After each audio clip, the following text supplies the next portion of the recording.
other day I went to buy a bunch of drawer slides for a cabinet I was making, and there is a huge variety. Now, I've made plenty of drawers before and I have the ones that I usually go to, but I thought it'd be nice to just throw a whole variety onto a cabinet and see how they all compare, which ones I like the feel of when they're actually in there, what the pros and cons are. Now, there's a huge range of features that these have. So they range from a couple of bucks from the really cheap ones to much more expensive than that for the really heavy duty ones that perform a lot better. But there are pros and cons to all of them, and I thought I'd just kind of run through some of them now. There's a couple of features that you'll need to know about when you're choosing your drawer slides. So I'll just kind of go through these as quickly as I can. You've got the price of the drawer slide. If you're just building something really crappy for your workshop, then you can choose something really cheap. If it's for a really nice piece of hardwood furniture, you can go with something that feels a lot nicer, and it's going to cost you a bit more, but overall it's going to be a better product. You've got the weight that the slides can hold. Some of the really cheap ones can hold much less weight than the really nice heavy duty ones. You've got the distance the drawer slide will allow the drawer to come out. So you've got range from full extension for some of the nice ones to only partial extension for some of the cheaper ones.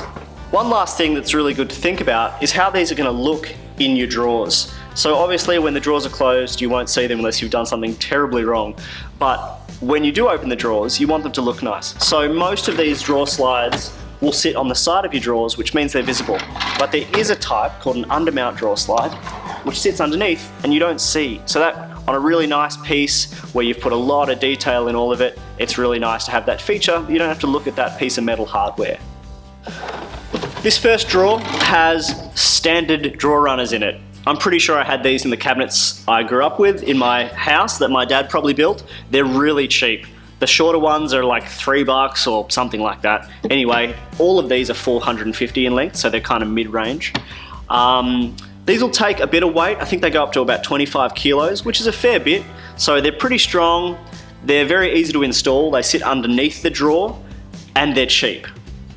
Part of their downfalls are, number one, they're not full extension. They're only partial, but it's still pretty far. It's not too bad.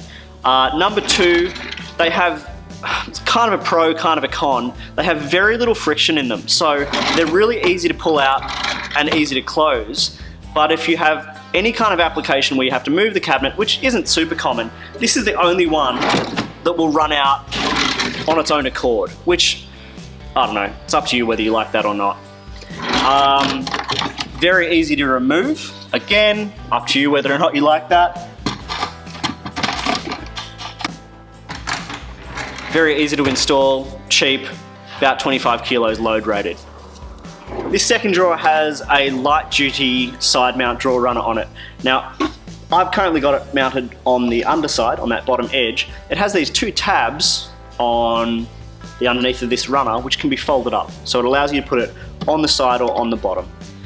Unlike the top version, the cheaper version, it's only a few bucks more. They're pretty comparable in price. It is a captive drawer runner, so it won't fall out like that one will. If you lift it up, it doesn't wiggle. It's got a bit more friction, so it slides nice and smoothly. It is a nice powder coated black, so it looks a bit sleeker.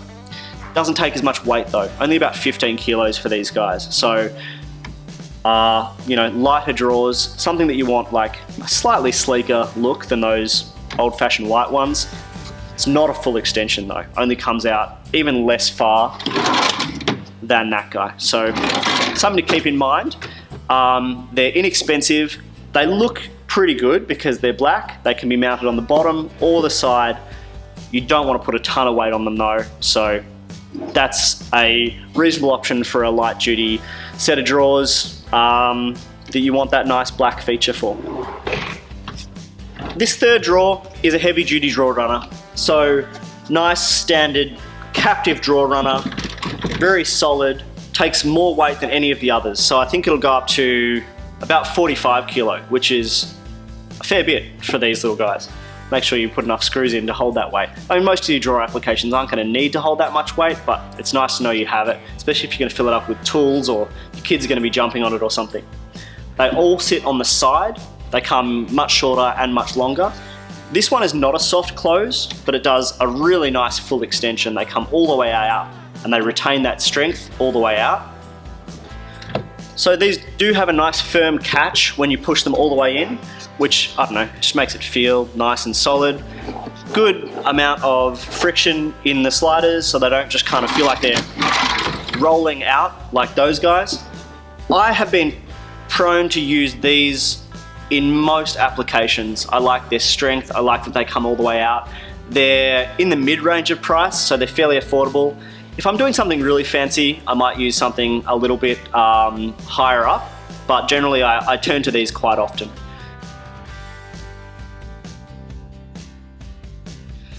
So these guys, heavy duty draw runners, really standard, good price, very strong. I like them and I use them quite a lot.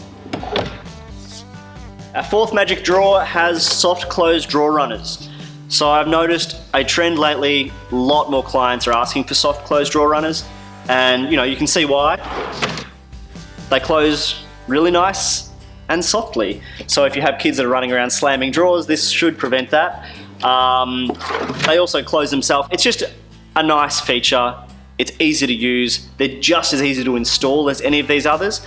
They are slightly more expensive, so you are paying for that nice feature, but you're not really penalised in any other way apart from price. So you've got a full extension, same as the last draw runner that we looked at.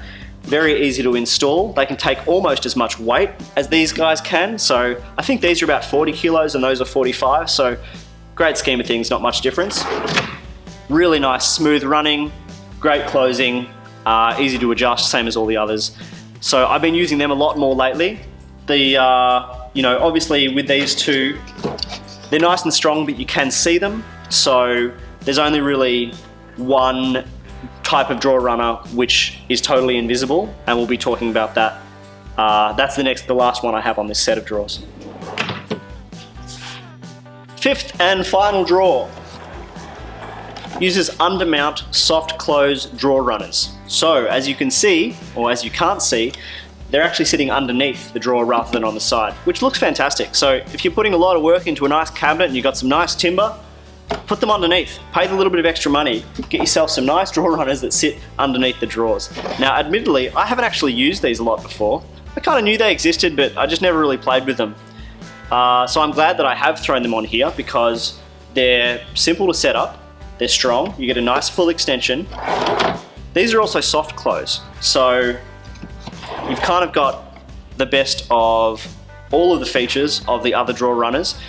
You're paying a price for them. They're the most expensive draw runners that I could find within this range, but they look great and they work really well. So they do take a little bit less weight than these guys. I think they come in at about 35 kilos. Still pretty significant for a drawer like this. It would definitely hold most things that you put in there. They install easily. They can be removed like all of these other ones. They've got these little plastic catches. And the rest of the mechanism is all underneath. So even though these are all different types, they all mount in a fairly similar way. I mean, these all have different widths and different thicknesses. So one thing I did have to do with these drawers is make each of them specifically designed to fit these hinges. For instance, this undermount one, you can have very little clearance on either side because the side of the drawer is actually sitting on this side bracket here, which doesn't take up much space. Whereas these HDs, the heavy duty ones, they're actually about 12mm, 13mm thick, so the drawer has to be a little bit narrower. That's the drawer box itself. Obviously the fronts are all the same because they all want to fit neatly inside this carcass. So a couple of these mount on the side of the drawers and a couple of them mount on the underneath. You just need to take that into account when you're placing these to make sure that you've got the drawers positioned in the place where you want them. So because some of these sit on the side of the drawers and some sit underneath, when I installed them all, there ended up being a slightly larger gap between some of the drawers than others. Now for this particular project that didn't really matter, and it was a result of me being a little bit hasty in putting these in. But I was able to hide that difference by positioning my drawer fronts perfectly. So from the front, when the drawers are all closed, it looks identical. And when you open them up, you wouldn't really notice unless you were looking really carefully anyway. But if you're using all the same drawer runners, that wouldn't be a problem. You just use the same spacing between each one and you'd be fine.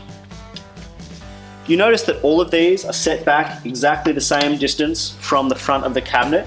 Now I just used a little set square, or you could use a marking gauge or some other spacer to ensure that they're all the same distance from the front. And that distance is determined by, in this case, the thickness of the drawer front, which is 12 mil, and I wanted each of those fronts set back from the edge by about 2 mil. So there's a 14 mil gap between the front edge here and the runner itself. The only slider that you'll notice that's set back a little bit further is these undermount soft close ones. I want to do a whole video on them separately because it's worth mentioning. There's a few tricks to installing them, but otherwise, that's basically it for the introduction to the drawer slides. I hope you found that useful. I certainly have, just putting them all on the one cabinet. It was nice to be able to see how they feel next to each other and how they compare. You can pick all these up from Timbercon. They also have some super heavy duty ones which go up to like 115 kilos. So if you got something really big, you can use them as well, but I didn't want to demo them. So they have these on their website. There'll be a link down below where you can pick them up. Otherwise, you can go into their stores in Perth and in Melbourne.